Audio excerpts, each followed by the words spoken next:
Look up at the night sky, and there it is, our constant companion, the moon. But have you ever stopped to think about where it came from?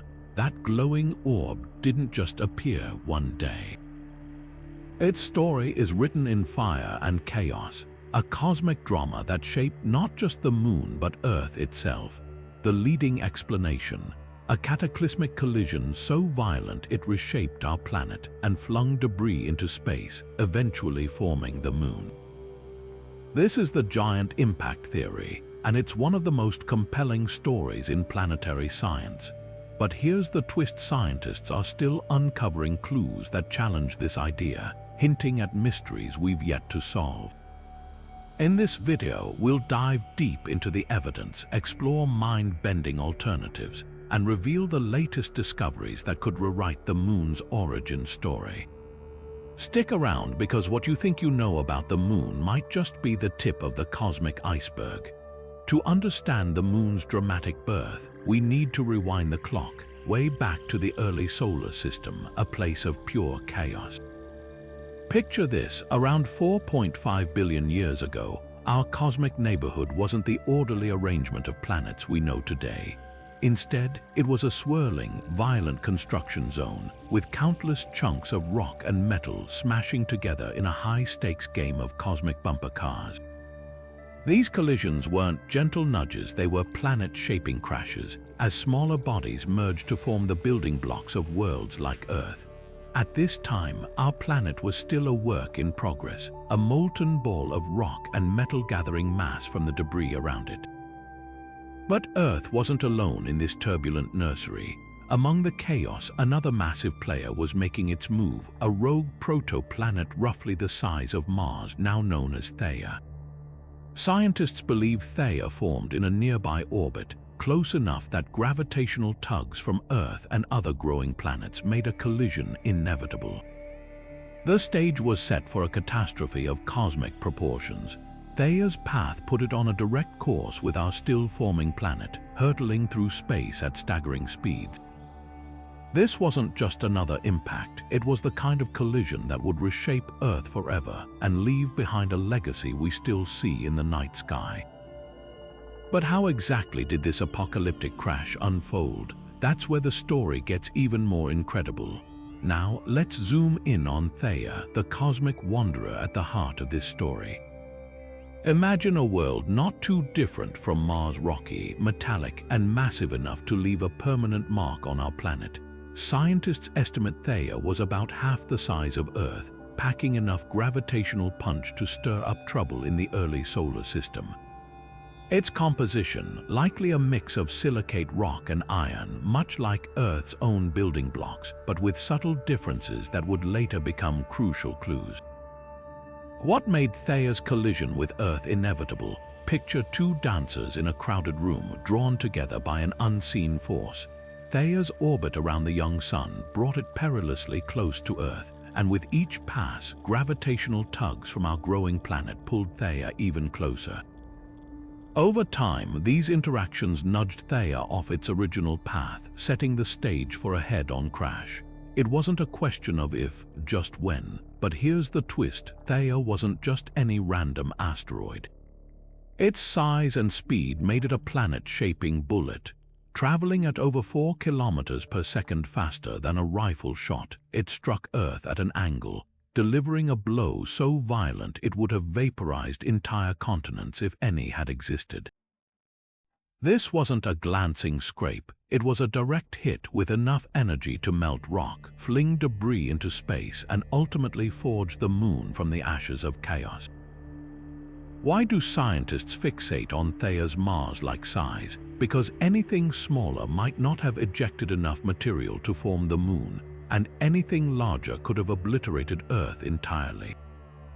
It's a cosmic Goldilocks scenario. Theia was just right to create the celestial partner we know today. And while Theia itself vanished in the collision, its legacy lives on every time we gaze up at the moon. Now, let's step into the moment that changed everything, the colossal impact that reshaped our world. Picture this: Theia, hurtling toward Earth at over 4 kilometers per second, strikes not head-on but at a sharp angle around 45 degrees. This oblique collision was key. It wasn't just a crash, but a cosmic sideswipe that sent shockwaves through both bodies. The energy released was unimaginable, equivalent to trillions of nuclear explosions, instantly vaporizing a chunk of Earth's mantle and part of Theia itself. The aftermath was pure chaos. The force of the impact turned solid rock into a superheated plasma, creating a swirling tempest of molten debris. Some of this material was flung into space, while the rest formed a searing, glowing halo around Earth. Temperatures soared so high that even metals like iron turned to vapor, mixing with silicate rock to create a primordial soup of cosmic ingredients.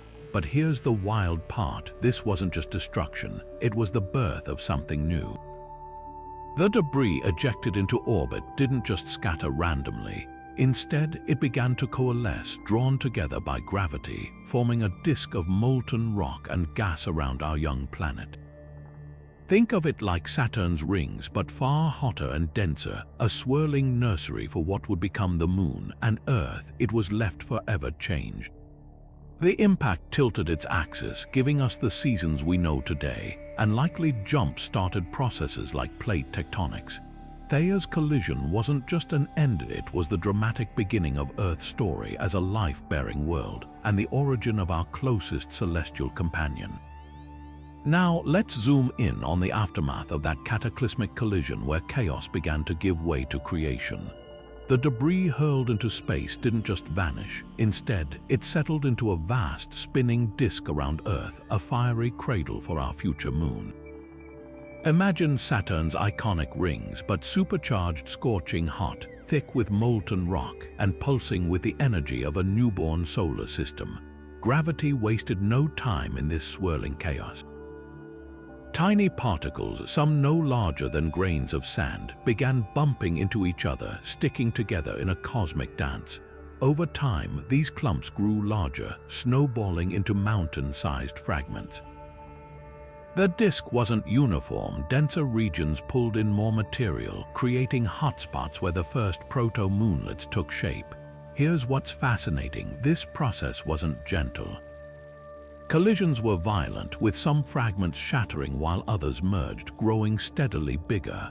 Earth's gravity played referee, tugging on the disk and shaping its evolution. The closer debris spiraled inward, while material farther out began organizing into what would become the Moon. This disk wasn't just a temporary feature, it was a dynamic, ever-changing factory. Heat radiated from the molten rock and gases escaped into space, but the real magic happened in the quiet tug of gravity. Within just a few hundred years, the largest clumps dominated, setting the stage for the next chapter, the birth of a single dominant moon. As the cosmic dust settled, a new phase of lunar formation kicked into high gear. Those mountain-sized fragments we just talked about didn't stay scattered for long. Picture this: over centuries, gravity's relentless pull turned a chaotic swarm of debris into something far more organized. Smaller particles kept colliding and sticking together, like snowballs rolling downhill, gathering mass with every impact. These growing clumps, called moonlets, became the building blocks of our future moon. But here's where Earth's gravity stepped in as the ultimate architect.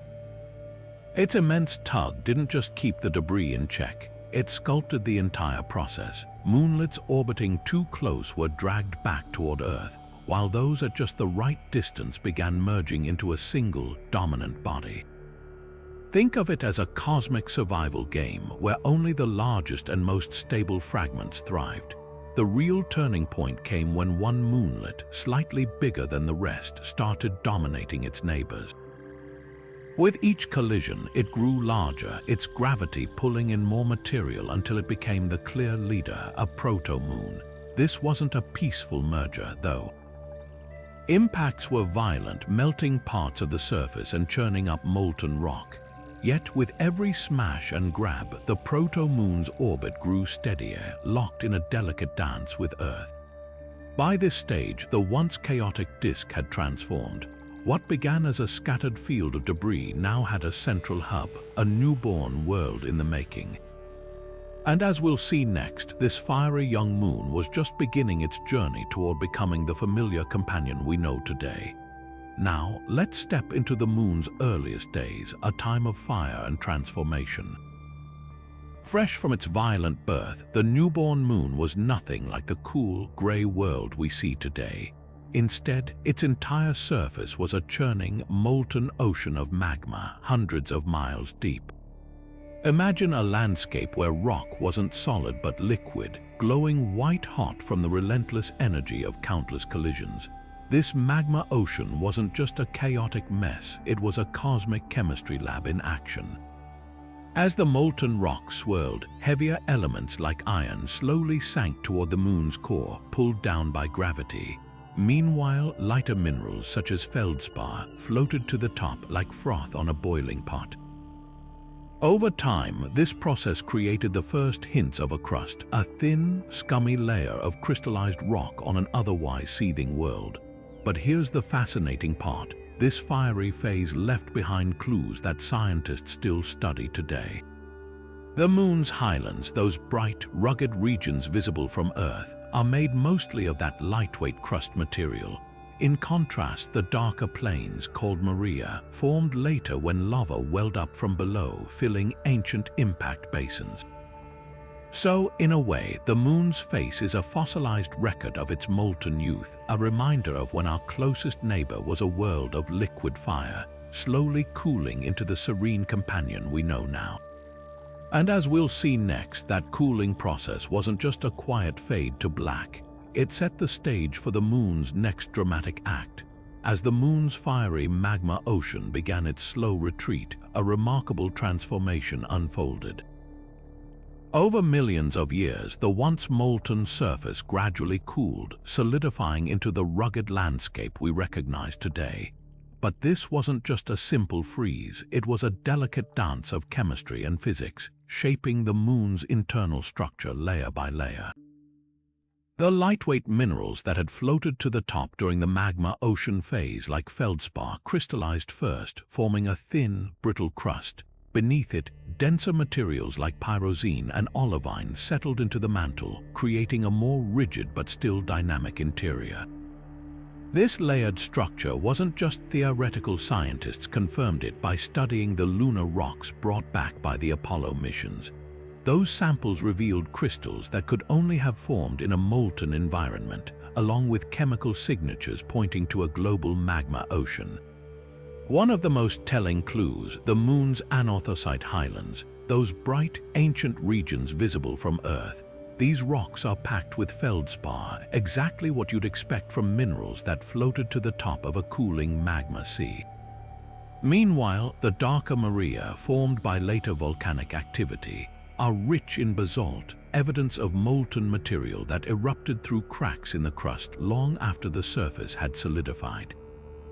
But here's what's truly fascinating. The moon didn't cool evenly. Some areas hardened faster than others, creating a patchwork of textures and compositions. And as we'll soon see, this uneven cooling played a key role in shaping the moon's next chapter, its gravitational tug of war with Earth. Now, let's turn our attention to the cosmic dance between Earth and the moon, a gravitational waltz that transformed chaos into the stable rhythm we see today. In the early days, the moon spun much faster and its orbit was far closer to Earth. But over time, something remarkable happened. Tidal forces began to slow the moon's spin while also pushing it farther away. Here's how it worked. Earth's gravity tugged more strongly on the side of the moon closest to it, creating a slight bulge. As the moon rotated, this bulge didn't perfectly align with Earth's pull, creating friction that acted like a brake. Gradually, this friction slowed the moon's rotation until it matched its orbital period, a state we call tidal locking. That's why today we only ever see one face of the moon from Earth. But the story doesn't end there. Those same tidal forces also transferred energy, causing the moon to inch away from Earth at a rate of about 1.5 inches per year. Evidence of this comes from laser reflectors left on the moon by Apollo astronauts. Precise measurements show the moon's orbit is still expanding. What's fascinating is how this process shaped Earth too. The moon's gravitational pull creates ocean tides, and in the past, when the moon was closer, those tides were monstrous, perhaps even influencing the development of early life in tidal pools. So while the moon's journey from chaos to stability might seem like ancient history, its effects are still written into the rhythms of our planet today. Now, let's piece together the puzzle of why the giant impact theory holds up so well against the evidence. One of the strongest clues lies in the moon's composition specifically, its surprisingly low iron content. If the moon had formed alongside Earth from the same primordial disk, we'd expect it to have a similar proportion of iron in its core, but it doesn't. Instead, the moon's core is much smaller relative to its size, which fits perfectly with the idea that it formed from debris ejected during a colossal collision, material that came mostly from Earth's iron-poor mantle and Theia's outer layers. Another compelling piece of evidence comes from the chemistry of lunar rocks. When scientists compared isotopes' chemical fingerprints that reveal an object's origins, they found that moon rocks and Earth rocks share nearly identical ratios of oxygen isotopes.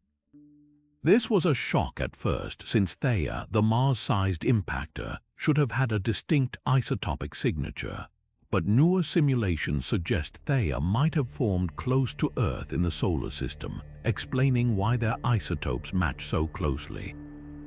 Then there's the math. The giant impact theory neatly accounts for the angular momentum of the Earth-Moon system, the way both bodies spin and orbit each other. A glancing blow from Theia would have transferred just the right amount of energy to set Earth spinning faster and launch debris into orbit, eventually coalescing into the moon. No other theory explains this delicate balance as elegantly. Together, these clues paint a coherent picture: a violent impact, a molten disk of debris, and a newborn moon forged from the ashes of chaos. But as we'll see next, even the strongest theories face their share of mysteries. But here's where things get tricky. For all its strengths, the giant impact theory isn't without its puzzles. Take those identical oxygen isotopes between Earth and the moon. It's like finding two strangers with the exact same fingerprint. If Theia was a separate body, even one formed nearby, you'd expect at least some isotopic differences. Yet lunar samples match Earth's almost perfectly. Some scientists argue Theia might have been a planetary sibling, born from the same building blocks as Earth, while others propose the collision was so violent it thoroughly mixed everything, erasing any trace of Theia's original signature. Then there's the moon's orbit. It's not perfectly aligned with Earth's equator. It's tilted by about 5 degrees. That slight angle shouldn't exist if the moon formed from a disk of debris spinning neatly around Earth's equator post-impact. One explanation: gravitational tugs from other passing protoplanets in the chaotic early solar system could have nudged the moon's orbit over time. Or maybe the collision itself was even more off-center than we thought, sending debris flying at a wonky angle. These wrinkles don't disprove the giant impact theory. They just show nature is messier than our models. Every mystery pushes scientists to refine the story, whether it's tweaking the angle of Theia's strike or imagining new ways isotopes could have mixed. And as we'll see next, some researchers are exploring entirely different paths to explain the moon's birth. Now, let's turn to another intriguing idea: the co-formation hypothesis. Picture this: Earth and the moon didn't come together through a violent collision, but instead formed side by side from the same swirling disk of dust and gas in the early solar system. Think of it like siblings growing up together, sharing the same cosmic nursery. At first glance, this theory seems elegant. It neatly explains why the moon and Earth share such similar oxygen isotopes. If they were born from the same material, their chemical fingerprints would naturally match. But here's the catch: if the moon formed alongside Earth from the same disk, why doesn't it have a substantial iron core like our planet? Earth's core is massive, making up about 1/3 of its mass, while the moon's core is tiny. just 1 to 2% of its total size. In a co-formation scenario, you'd expect both bodies to gather similar proportions of heavy metals like iron as they grew. Yet the Moon ended up strikingly iron-poor. Scientists argue this discrepancy is a major stumbling block for the theory. Without a dramatic event like the giant impact to strip away much of the Moon's metal, it's hard to explain why it's so lacking in iron compared to Earth. There's another hiccup. The co-formation hypothesis struggles to account for the angular momentum of the Earth-Moon system, the way the two bodies spin and orbit each other today. A peaceful, shared birth wouldn't have produced the precise dance we see now. While this theory offers a simpler alternative to the chaos of the giant impact, it leaves too many gaps to stand on its own. Still, it's a reminder that even the most straightforward ideas in science need to hold up under scrutiny, and sometimes the messier explanations fit the evidence better. Now, let's venture into another fascinating possibility, the capture theory. Imagine the Moon as a cosmic wanderer, a rogue body drifting through the early solar system until Earth's gravity snatched it out of the void. It's a dramatic idea, almost like a celestial meet-cute where our planet and the Moon locked into an eternal dance by chance. At first, this theory seems appealing. After all, we know moons can be captured. Just look at Mars' irregularly shaped satellites, Phobos and Deimos, which are likely captured asteroids. So why not our Moon? If the Moon formed elsewhere in the solar system, it could explain why its composition isn't a perfect match for Earth's. Maybe it came from a different part of the protoplanetary disk with its own unique mix of materials. But here's where the theory runs into trouble. Capturing something as large as the Moon isn't as simple as it sounds. For Earth's gravity to pull the Moon into a stable orbit, the conditions would have had to be just right, like threading a needle in space. The Moon would have needed to lose a tremendous amount of energy to slow down enough to be captured, and scientists struggle to explain how that could have happened naturally. Without some cosmic braking mechanism, the Moon would have either whizzed right past Earth or crashed into it. Then there's the issue of momentum. The Earth-Moon system has a very specific balance of spin and orbital motion, and a random capture event would have left them with a much messier relationship. The Moon's nearly circular orbit and its tilt don't quite fit the chaotic scenario this theory suggests. While the idea of a captured Moon makes for a thrilling story, the math and physics behind it just don't add up, at least not without some extraordinary cosmic coincidences. Still, it's a reminder that nature often defies our simplest explanations, pushing us to dig deeper for the truth. Now, let's turn back the cosmic clock to an idea that once captured imaginations in the 19th century, the fission theory.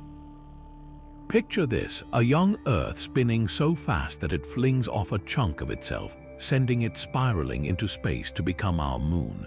This dramatic notion was first proposed by none other than George Darwin, son of the famous naturalist Charles Darwin, who imagined our planet in a state of such extreme rotation that material from its outer layers tore away. At first glance, the idea has a poetic simplicity. If the Moon came directly from Earth, it would neatly explain why their compositions are so similar. Plus, it paints a vivid picture of our planet's fiery youth, a time when it might have been a molten, unstable sphere. Some even speculated that the Pacific Ocean basin could be the scar left behind by this cosmic separation. But here's where modern science steps in with some hard truths. For Earth to have spun fast enough to eject the Moon, it would have needed an impossibly high rotation rate, completing a full turn in just 2 to 3 hours. That's about 10 times faster than it spins today. The problem, physics tells us that at such speeds, Earth wouldn't just lose a piece of itself. It would disintegrate entirely, torn apart by centrifugal forces before any stable Moon could form. Then there's the issue of angular momentum. The Earth-Moon system today has a very specific balance of spin and orbit, and the fission theory can't account for how we ended up with the current arrangement. If the moon had been flung from Earth, the leftover momentum would have left our planet spinning much slower than it actually does. While Darwin's idea was groundbreaking for its time, modern simulations and calculations show it just doesn't hold up under scrutiny. Still, it's a fascinating reminder of how scientific theories evolve sometimes. Even the most elegant ideas need to give way to evidence.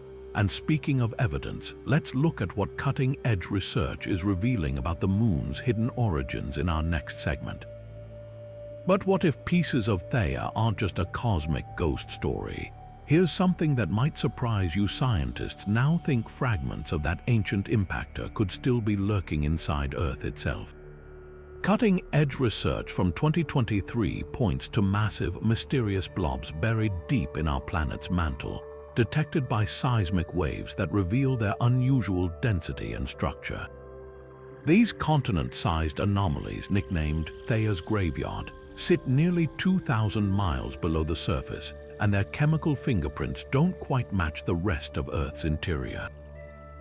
When scientists analyzed the ratios of rare isotopes in these zones, they found signatures unlike anything in Earth's upper mantle, hinting these could be leftovers from Theia's own core, preserved like a time capsule from that apocalyptic collision. If true, it means our planet didn't just give birth to the moon that day. It might have swallowed part of Theia whole, stitching remnants of another world into its own flesh.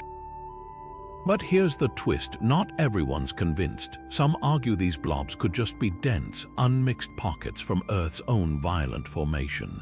Yet the tantalizing possibility remains that every earthquake sends echoes through the wreckage of a 4.5 billion-year-old catastrophe, one that shaped both the moon beneath our feet and the ground we stand on. And as for what else we might uncover, well, let's just say the moon isn't the only keeper of secrets from that fateful crash. Now, here's something that throws a curveball into the whole story: water on the moon. You'd think an impact violent enough to blast the moon into existence would have scorched away every last drop of moisture, leaving our lunar neighbor bone dry.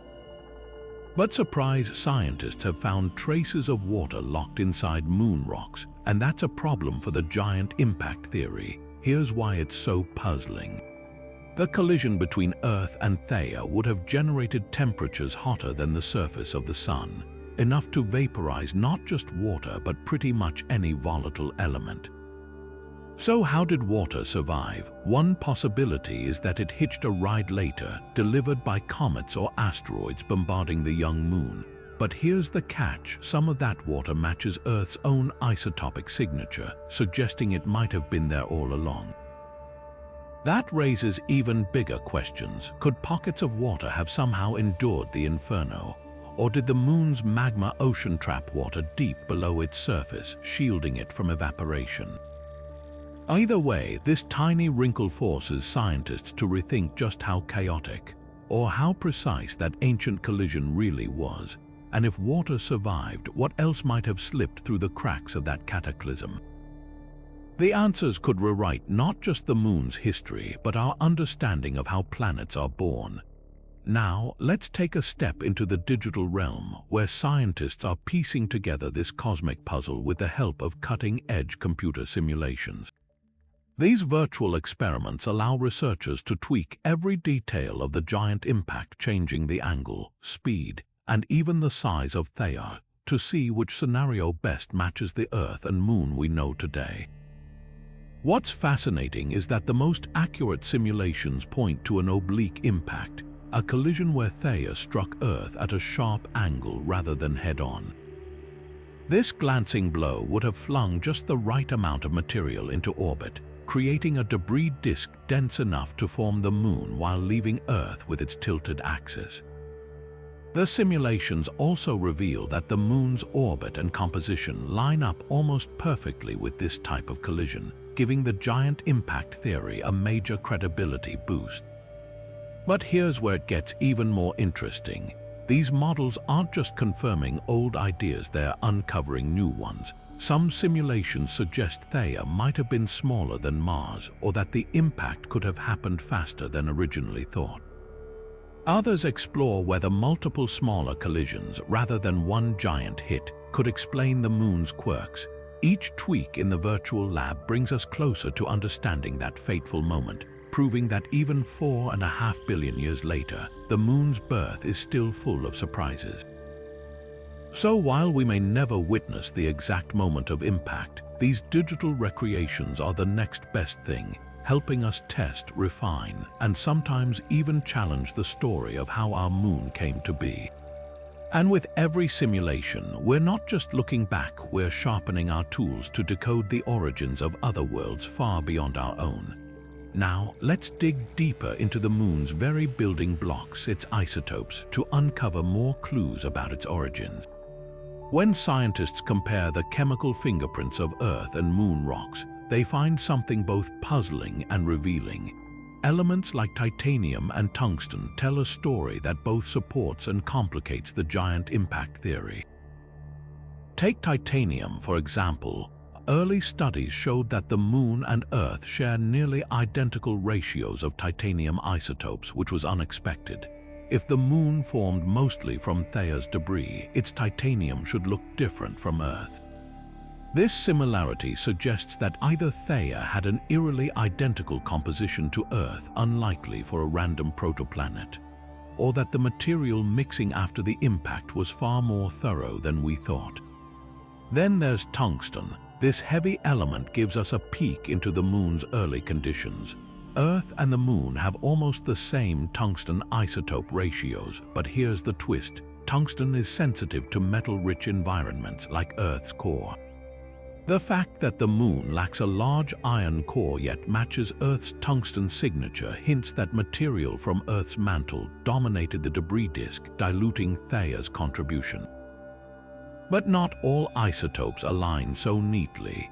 Some newer studies point to slight differences in oxygen and silicon isotopes, reigniting debates. Could Theia have been chemically similar but not identical to Earth? Or did post-impact processes blur the lines between the two bodies? These tiny discrepancies keep scientists questioning, refining, and sometimes reimagining the giant impact scenario. What's clear is that isotopes are like cosmic breadcrumbs. Each one leads us closer to the truth, but the trail isn't always straightforward. As we piece together these clues, the Moon's origin story remains a captivating blend of evidence and mystery, proving that even the smallest atomic details can reshape our understanding of the solar system's history. Now, let's turn our attention to how the Moon doesn't just light up our night sky. It actually played a starring role in making Earth the life-friendly planet we know today. One of its biggest contributions, stabilizing Earth's tilt. Without the Moon's gravitational influence, Earth's axis would wobble wildly over time, like a spinning top losing its balance. That kind of chaos would send our climate into dramatic swings, with seasons shifting unpredictably over thousands of years. But thanks to the Moon's steady pull, Earth's tilt stays within a narrow range, giving us the reliable seasons that have allowed life to thrive for billions of years. And then there's the tide. The Moon's gravity doesn't just gently tug at our oceans, it created the rhythmic rise and fall of tides, which may have been a hidden ingredient for life itself.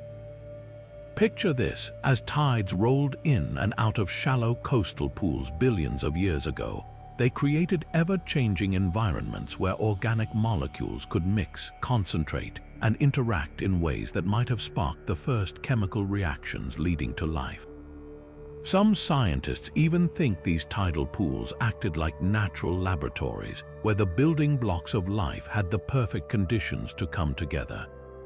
But the Moon's benefits don't stop there. Its gravitational grip also helps keep Earth's rotation from slowing down too quickly.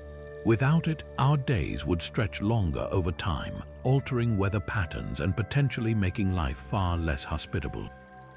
So while the Moon might seem like a quiet neighbor, it's been Earth's silent partner in creating and maintaining the delicate balance that makes our planet so uniquely alive. Next time you look up at the night sky, remember our lunar companion isn't just a pretty sight. It's a cosmic guardian, one that shaped Earth's destiny in ways we're still uncovering. Here's the next section of the script, seamlessly continuing from the previous content while introducing the new topic with a smooth transition. Now, let's dig deeper into how the moon's birth might have reshaped Earth in another surprising way, by jump-starting the very movements of our planet's surface. Scientists have long wondered what set Earth's plate tectonics into motion, and the moon's formation could hold the answer. Picture Earth just after the colossal impact. Its outer layer wasn't the familiar patchwork of continents and oceans we see today, but a scorching, fractured shell. The collision with Theia didn't just eject debris into space, it likely shattered Earth's primordial crust, leaving it unstable and primed for change.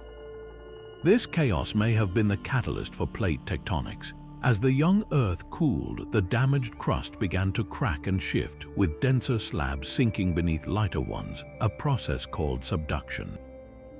Over millions of years, these movements evolved into the tectonic dance we see now, where continents drift, mountains rise, and oceans open and close. Without that cataclysmic impact, Earth's crust might have remained rigid and stagnant like Mars or Venus, where plate tectonics never took hold. But why does this matter? Plate tectonics isn't just about earthquakes and volcanoes, it's Earth's recycling system. It regulates our climate by pulling carbon dioxide from the atmosphere and burying it in the mantle, keeping temperatures stable over eons. It also cycles nutrients essential for life, like phosphorus and sulfur, back to the surface.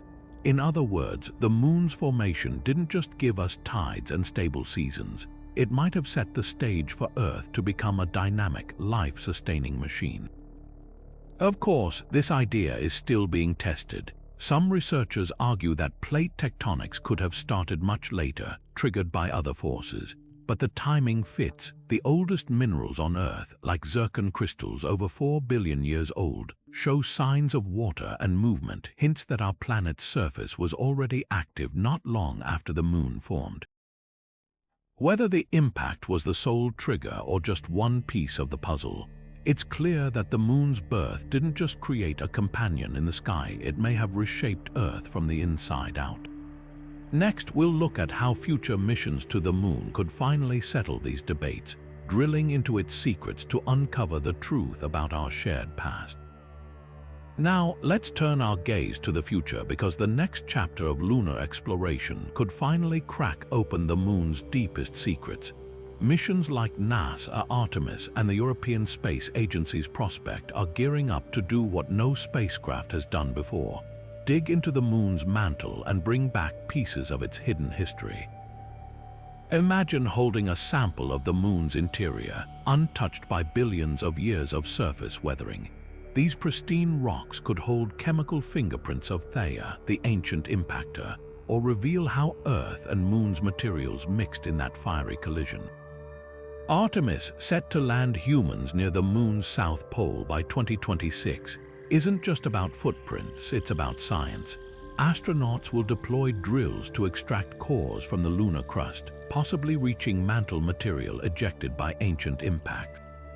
Meanwhile, Prospect, a robotic mission, will target volcanic deposits, hunting for clues about the moon's molten past. Together, these missions could answer lingering questions. Why does the moon's near side look so different from its far side? Did Theia's remnants sink into Earth's mantle, or are they hiding in the moon's interior, but the real game changer, isotopes? Tiny variations in elements like titanium or oxygen between Earth and moon rocks could pinpoint Theia's origin. Was it from the inner solar system, or a wandering outsider? If future samples match predictions from giant impact simulations, it'd be like finding a cosmic smoking gun. Of course, surprises are inevitable. What if the moon's mantle holds water or volatile elements, defying expectations from that superheated collision? Every scoop of lunar dirt could rewrite textbooks. The stakes are high because the moon isn't just our past, it's a gateway to understanding planets everywhere. If we decode how Earth and Moon evolved together, we'll better spot similar duos orbiting distant stars. So when Artemis astronauts radio back their first findings, they won't just be speaking to Houston. They'll be talking to every curious mind who's ever looked up and wondered, how did we get here? Next, we'll explore how moonquakes, yes, the moon has earthquakes too, are helping scientists map its hidden layers like a cosmic ultrasound revealing secrets beneath the surface. Here's the next section of your script, seamlessly continuing the narrative while introducing moonquakes in an engaging way. Now, let's listen to the moon's whispers because it's not as silent as it seems. Deep beneath its dusty surface, the moon trembles with moonquakes, subtle vibrations that act like a time machine, revealing secrets about its fiery birth. Unlike earthquakes, which are often caused by shifting tectonic plates, moonquakes stem from entirely different forces. Some are triggered by Earth's gravitational pull, stretching and squeezing the moon like a cosmic stress ball. Others come from the moon's crust cooling and cracking over billions of years, or even meteorites striking its surface. But the most telling moonquakes are the deep ones, originating hundreds of miles below the surface. These rumbles, detected by seismometers left by Apollo astronauts, paint a picture of a moon that's still settling down from its violent origins. The way these seismic waves travel through the moon's interior hints at layers of solidified magma, pockets of molten rock, and even the ghostly remnants of Theia's impact.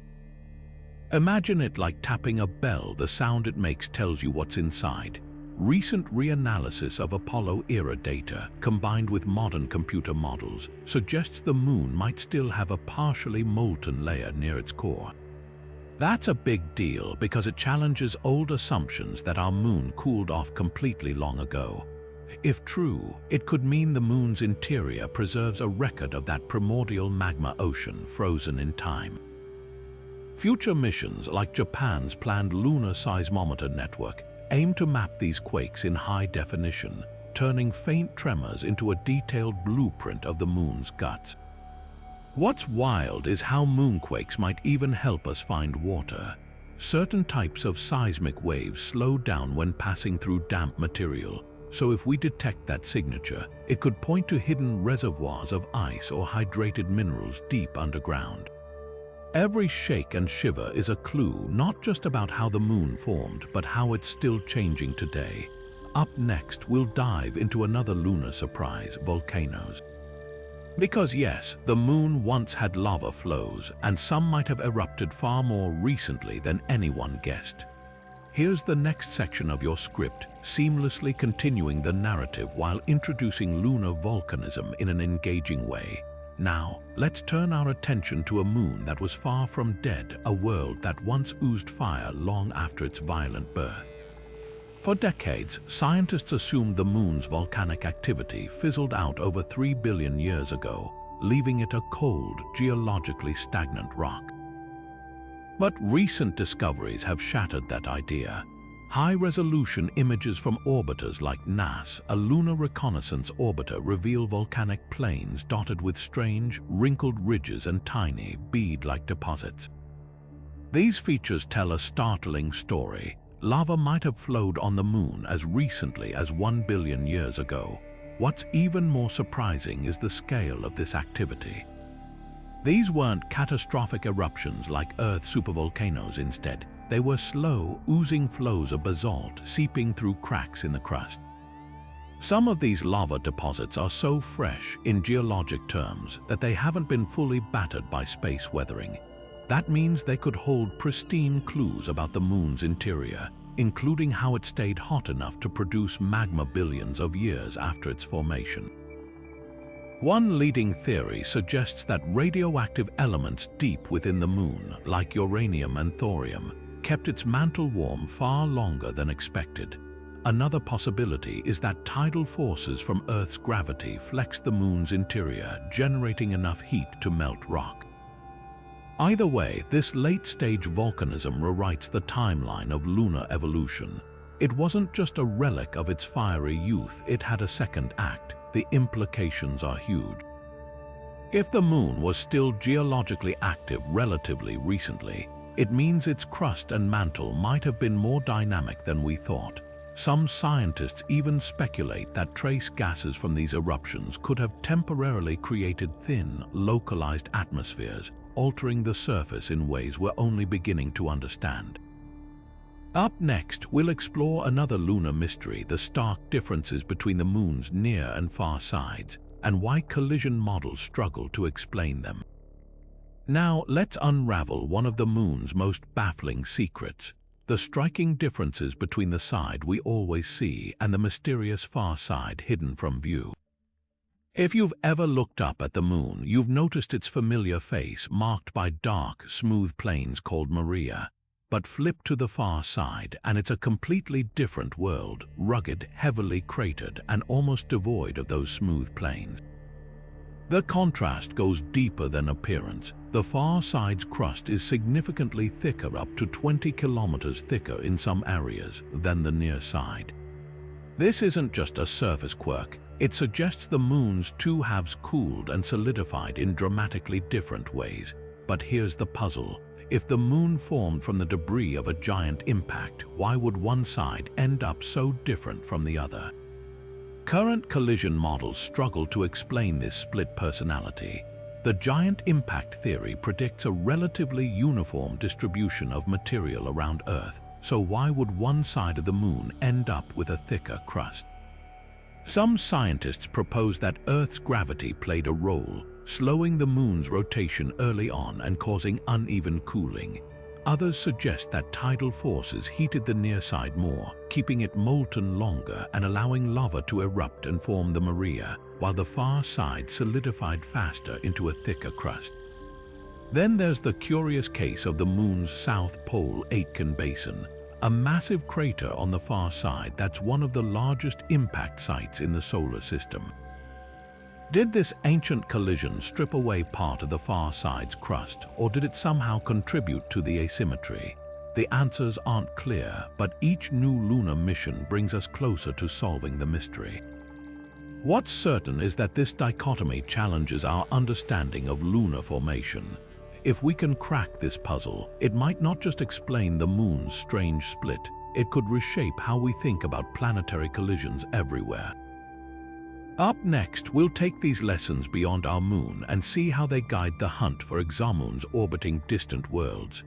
Now, let's take what we've learned about our moon and see how it's helping astronomers hunt for moons beyond our solar system. The search for exomoons, moons orbiting planets around other stars, is one of the most exciting frontiers in modern astronomy. And believe it or not, the story of our own moon's formation is giving scientists crucial clues on where to look and what to expect. Think about it. If the giant impact theory explains how our moon formed, could similar collisions have created exomoons around distant worlds? The answer might be yes. Computer simulations show that giant impacts like the one that shaped our moon could be common in young planetary systems.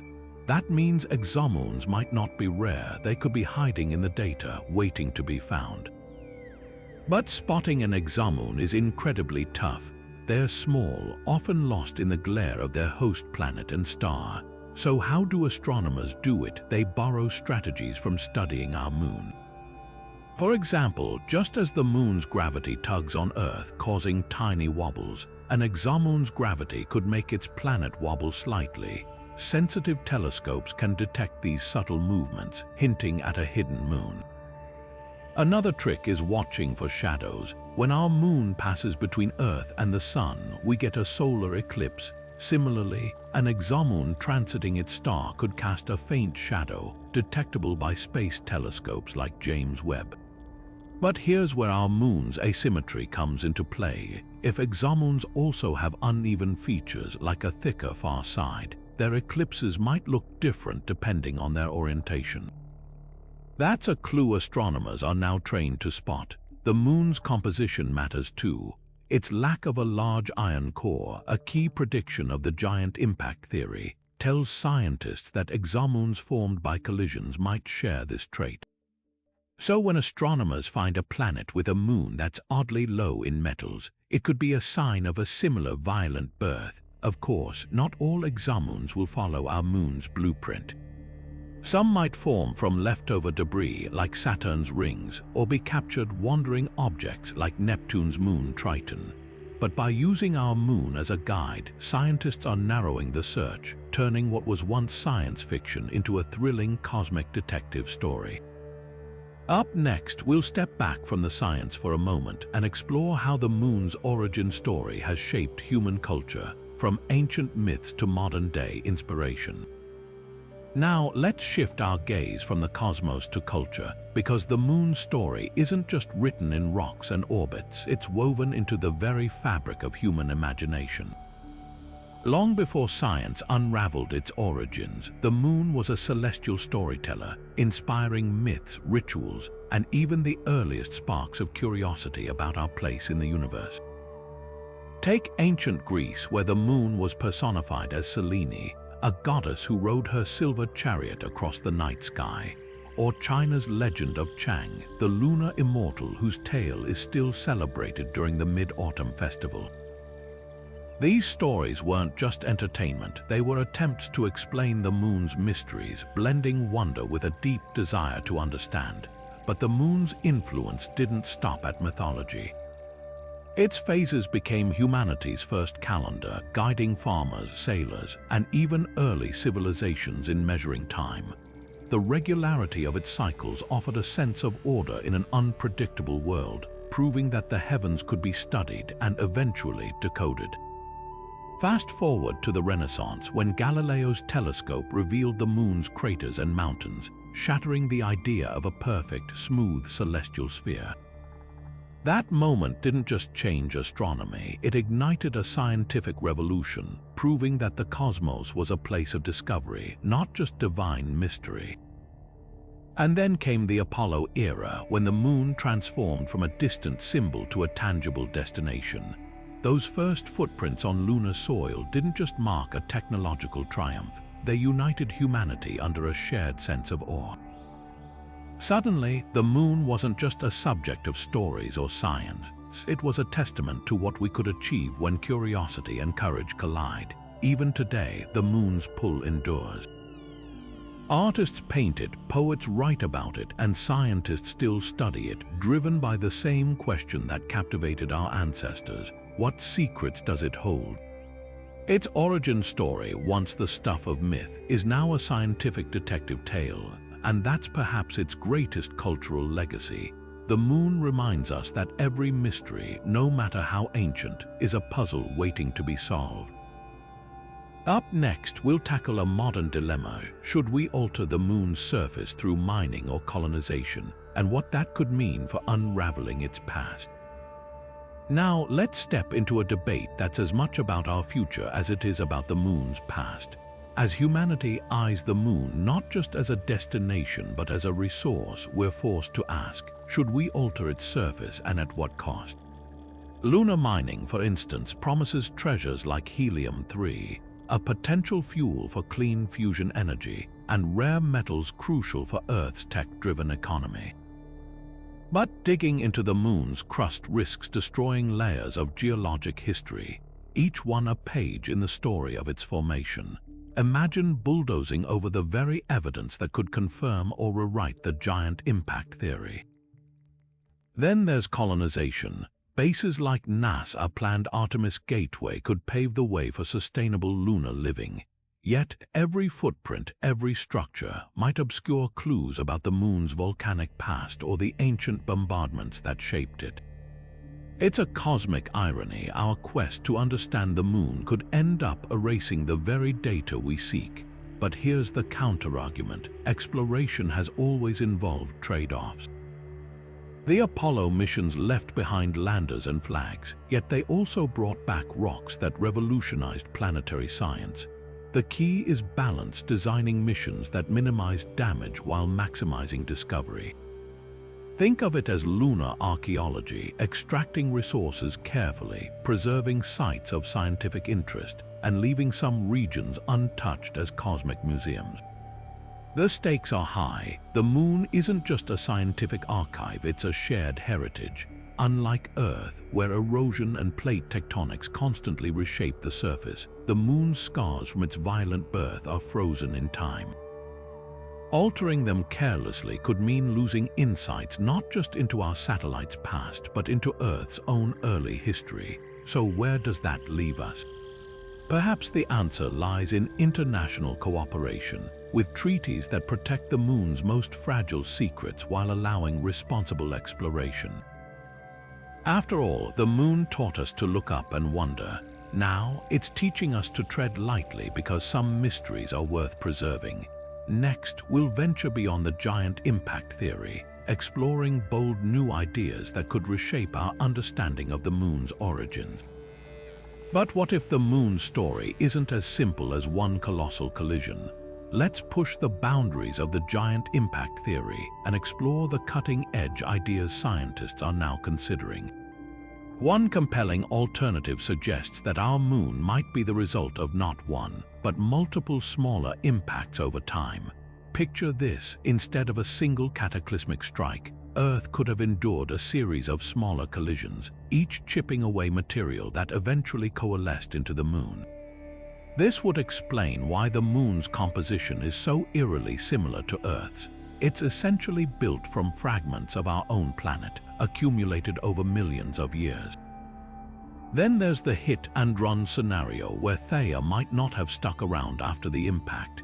Instead of merging with Earth, it could have grazed our planet, scattering debris into orbit before continuing its journey through the solar system. This would account for the moon's puzzling isotopic similarities to Earth while still allowing for Theia's foreign origins. Think of it like a cosmic sideswipe, enough to leave a mark, but not enough to fully blend the two bodies. These theories aren't just wild guesses. Advanced computer simulations now allow scientists to test these scenarios with stunning precision, tweaking angles, speeds, and even the number of impacts to see which best matches the moon we know today. And here's the kicker: some models suggest that a mix of these events, multiple impacts and a hit and run, could be the missing piece of the puzzle. What's thrilling is that these ideas don't just rewrite lunar history, they could reshape how we understand planet formation across the universe. If Earth's moon emerged from a series of collisions, why couldn't other moons have similar origins? The search for exomoons, or moons orbiting distant exoplanets, might soon give us answers.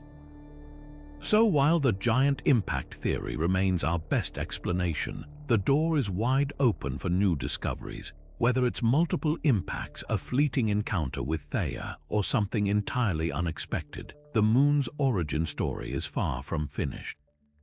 And that's what makes science so exciting. Every answer leads to even bigger questions. Next, we'll wrap up our journey by revisiting the giant impact theory's enduring legacy and the mysteries that still linger. Now, as we bring our lunar journey to a close, let's take a moment to reflect on what we've uncovered. The giant impact theory remains the most compelling explanation for the moon's birth, backed by striking evidence like the moon's iron core composition and the uncanny isotopic match between lunar and Earth rocks. It's a story of cosmic violence, a Mars-sized object named Theia smashing into our young planet, scattering debris that eventually became our moon. Yet, as we've seen, this tale isn't without its wrinkles. Why do Earth and the moon share nearly identical oxygen isotopes if Theia was a foreign body? How did water survive the unimaginable heat of that collision? These lingering mysteries remind us that science is never settled. It's a living, breathing pursuit where every answer sparks new questions. The beauty of the giant impact theory isn't just in its explanatory power, but in its ability to evolve. Whether it's the multiple impacts idea, the hit-and-run scenario, or something entirely unforeseen, scientists are piecing together a richer, more nuanced lunar origin story.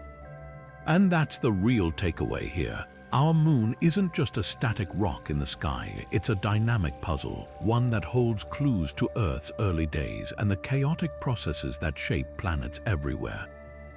With missions like Artemis poised to dig deeper into the moon's secrets, who knows what revelations lie ahead? Perhaps in a few years, we'll look back at today's theories the way we now view early guesses about the moon being a captured wanderer or a chunk of Earth spun off into space. So stay curious, the moon's story is still being written, and the next chapter could change everything we think we know. After all, that's the thrill of science. It's not about having all the answers, but about the joy of the hunt. Thanks for joining me on this cosmic detective story. If you've enjoyed unraveling the mysteries of our moon, don't forget to hit like, subscribe, and ring that notification bell so you won't miss our next deep dive into the universe's greatest puzzles. Until then, keep looking up. The sky's full of stories waiting to be told. Before we wrap up, here's something for you. What's the most fascinating moon fact you've ever heard? Drop it in the comments below. I'd love to hear your thoughts and maybe even feature some of your favorites in a future video. If you've enjoyed this cosmic deep dive, don't forget to hit that subscribe button. It's your ticket to more mind-bending explorations of the universe's biggest mysteries. And for those hungry for even more lunar science, check out the description for links to sources, studies, and further reading. Thanks for watching, and remember, every time you look up at the moon, you're gazing at a story 4.5 billion years in the making. Keep wondering, keep exploring, and I'll see you in the next adventure among the stars.